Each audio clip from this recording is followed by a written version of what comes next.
अष्टक ने पूछा, महाराज, वेदज्ञ विद्वान इस धर्म के अंतर्गत बहुत से कर्मों को उत्तम लोकों की प्राप्ति का द्वार बताते हैं। अतः मैं आपसे पूछता हूँ कि आचार्य की सेवा करने वाला ब्रह्मचारी, गृहस्थ, सन्मार्ग में स्थित वानप्रस्थ और सन्यासी किस प्रकार धर्माचरण करके उत्तम लोक में जाते हैं। ययाति बोले, शिष्य को उचित है कि गुरु के बुलाने पर उसके समीप जाकर पढ़े, गुरु की सेवा में बिना कहे लगा रहे, रात में गुरुजी के सो जाने के बाद सोवे और सवेरे उनसे पहले ही उठ जाएं। वह मृदुल, विनम्र, जितेंद्रिय, धैर्यवान, सावधान और स्वाध्यायशील हो। इस नियम से रहने वाला ब्रह्मचारी सिद्धि को पाता है। गृहस्थ पुरुष न्याय से प्राप्त हुए धन को पाकर उससे यज्ञ करे, दान दे और सदा अतिथियों को भोजन करावे। दूसरों की वस्तु उनके दिए बिना ग्रहण न करे। यह गृहस्थ धर्म का प्राचीन एवं रहस्यमय स्वरूप है। वानप्रस्थ मुनि वन में निवास करे, आहार और विहार को नियमित रखे, अपने ही पराक्रम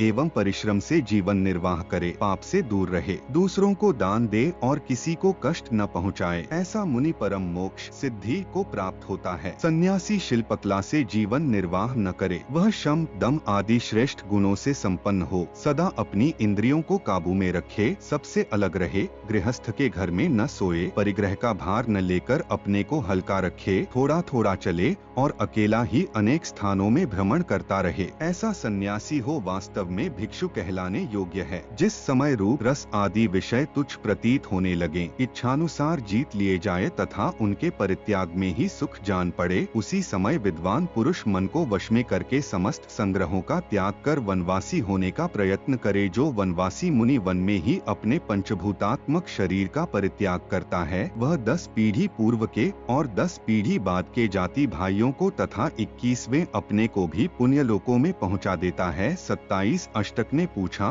राजन, मुनि कितने हैं और मौन कितने प्रकार के हैं, यह बताइए, हम इसे सुनना चाहते हैं। ययाति ने कहा, जनेश्वर अरण्य में निवास करते समय जिसके लिए ग्राम पीछे होता है और ग्राम में वास करते समय जिसके लिए अरण्य पीछे होता है, वह मुनि कहलाता है। अष्टक ने पूछा, अरण्यवासी के लिए ग्राम और ग्राम में निवास करने वाले के लिए अरण्य पीछे कैसे हैं? ययाति ने कहा, जो मुनि वन में निवास करता है और गांवों में प्राप्त होने वाली वस्तुओं का उपयोग नहीं करता, इस प्रकार वन में निवास करने वाले उस वानप्रस्थ मुनि के लिए गांव पीछे समझा जाता है। जो अग्नि और गृह को त्याग चुका है, जिसका गोत्र और चरण, वेद की शाखा एवं जाति से भी संबंध नहीं रह गया है, जो मौन रहता और उतने ही वस्त्र की इच्छा रखता है जितने से लंगोटी और ओढ़ने का काम चल जाए, इसी प्रकार जितने से प्राणों की रक्षा हो सके उतना ही भोजन चाहता है, इस नियम से गांव में निवास करने वाले उस सन्यासी मुनि के लिए अरण्य पीछे समझा जाता है। जो मुनि संपूर्ण कामनाओं को छोड़कर कर्मों को त्याग चुका है और इंद्रिय संयम पूर्वक सदा मौन में स्थित है, ऐसा सन्यासी लोक में परम सिद्धि को प्राप्त होता है। जिसके दांत शुद्ध और साफ हैं, जिसके नख